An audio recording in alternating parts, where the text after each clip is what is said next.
Assalamualaikum warahmatullahi wabarakatuh. Kembali lagi bersama Kalina. Halo adik-adik semuanya, apakah kalian sudah siap untuk belajar hari ini? Oke, sebelum kita memulai pembelajaran pada hari ini, marilah kita berdoa menurut kepercayaan masing-masing. Berdoa mulai. Berdoa selesai.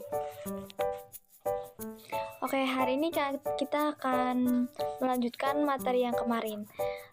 Untuk materi yang kemarin ada yang masih ingat adik-adik semuanya? Kemarin kita membahas tentang ekosistem, ada alam dan buatan. Yang alam itu yang alami terjadi, alami yang sudah ada, dan yang buatan yaitu yang adanya campur tangan manusia. Contohnya apa aja sih yang kemarin ada yang masih ingat? Ya, contohnya adalah yang alami. Contohnya ada sungai, ada hutan, dan yang buatan seperti sawah, waduk, dan lain-lain. Oke, selanjutnya untuk materi hari ini yang akan kita bahas yaitu mengenai rantai makanan. Nah, ada yang sudah tahu di sini apa sih itu rantai makanan? Oke, di sini kakak jelaskan ya. Rantai makanan merupakan sebuah proses atau peristiwa memakan dan dimakan yang terjadi di antara makhluk yang berbeda dengan urutan tertentu. Nah, jadi kesimpulannya rantai makanan itu yaitu proses makan dan dimakan antar makhluk hidup yang berbeda. Nah, di dalam rantai makanan ini terdapat yang namanya produsen. Nah, apa sih produsen itu? Nah, di sini kakak jabarkan sedikit.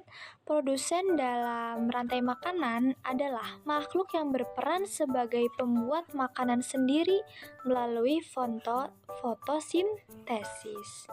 Nah, yang bisa fotosintesis itu apa sih? Makhluk apa sih? Adalah makhluk tumbuhan. Nah, selain produsen, dalam rantai makanan ini juga terdapat yang namanya konsumen. Konsumen yang dimaksudkan di sini yaitu makhluk hidup yang tidak dapat membuat makanannya sendiri. Artinya, konsumen ini sangat bergantung pada makhluk lain. Dan kemudian ada yang namanya pengurai. Pengurai dalam rantai makanan ini dimaksud yaitu organisme yang menguraikan bangkai atau tumbuhan mati lalu mengembalikan nutrisinya ke dalam tanah. Maka dari itu, tanah akan menjadi subur dan akan ditumbuhi banyak tumbuhan lagi sehingga akan dari pengurai ini akan melancarkan atau mengurutkan secara diulang lagi. Jadi proses rantai makanan yang proses memakan dan dimakan akan selalu berjalan karena sesuai dengan alurnya atau akan tumbuh kembali. Nah, agar lebih paham apa itu rantai makanan, mari kita lihat gambar yang ada di samping ya. Di sini ada gambar padi, belalang, katak, ular, elang, dan bakteri atau jamur. Nah, di sini kakak akan jelaskan. Nah, padi ini berperan sebagai produsen. Nah, padi ini bisa menghasilkan makanan sendiri karena dia tumbuhan yang akan berfotosintesis. Nah, padi ini akan dimakan oleh belalang. Belalang ini merupakan konsumen karena belalang ini bergantung pada padi. Belalang ini memakan padi. Artinya belalang ini tidak dapat membuat makanannya sendiri. Belalang ini berperan sebagai konsumen tingkat pertama karena dia adalah langsung makan produsen, langsung makan padi gitu. Atau juga belalang ini langsung memakan makhluk lain, yaitu hewan memakan tumbuhan atau yang kita kenal sebagai hewan herbivora gitu. Selanjutnya ada katak ya. Katak di sini berperan sebagai konsumen tingkat 2. Artinya katak ini akan memakan belalang. akan memakan belalang ya. Jadi katak ini merupakan hewan karnivora karena beliau pemakan daging, karena katak ini memakan daging gitu. Selanjutnya ada ular. Ular ini memakan katak. Dan urutan dari tingkat-tingkatan konsumen dimulai dari belalang ini. Belalang konsumen tingkat 1, kodok tingkat 2, ular konsumen tingkat 3, elang konsumen tingkat 4 gitu. Jadi prosesnya makan dimakan kayak gini, belalang memakan padi, atau padi dimakan belalang, belalang dimakan katak, katak dimakan ular, ular dimakan elang, dan elang ini sewaktu-waktu akan mati, akan jatuh ke tanah. Dan ketika elang mati akan menjadi bangkai dan akan menghasilkan bakteri atau jamur di sekitaran tanah yang ada jatuhan bangkai tersebut atau jatuhan elang yang sudah mati tersebut, atau juga ada tumbuhan yang sudah mati dan akan ditumbuhi oleh jamur atau bakteri.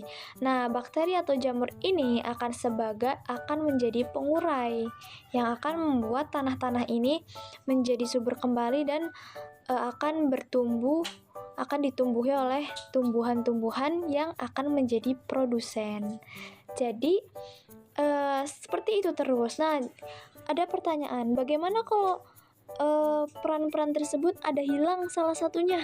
Nah, kalau ada yang hilang salah satunya, atau misalkan nih ada yang kodoknya hilang atau belalangnya hilang, misalkan belalangnya yang hilang ya, jadi tidak bisa, rantai makanan ini tidak bisa berputar, tidak bisa terjadi gitu loh. Terkecuali jika misal yang memakan padi selain belalang ada apa? Ada burung memakan padi itu.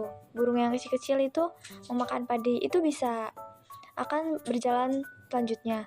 Artinya peran-peran produsen konsumen pengurai itu harus tetap ada. Jika salah satunya tidak ada, maka tidak akan terjadi rantai makanan yang berputar-putar atau akan berulang-ulang. Begitu. Apa sampai sini sudah paham semuanya adik-adik? Oke, jika ada yang kurang paham, silakan bertanya di komentar ya. Nanti kakak bantu menjawab untuk materi rantai makanan ini. Oke, mungkin untuk materi hari ini kita cukupkan sampai di sini ya adik-adik semuanya. Semoga materi pada hari ini bermanfaat dan dapat membantu meningkatkan pemahaman kalian semua. Terima kasih. Sebelum ditutup, marilah kita berdoa untuk mengakhiri pembelajaran hari ini. Berdoa dimulai. Berdoa selesai. Oke, terima kasih. Sampai jumpa kembali. Wassalamualaikum warahmatullahi wabarakatuh.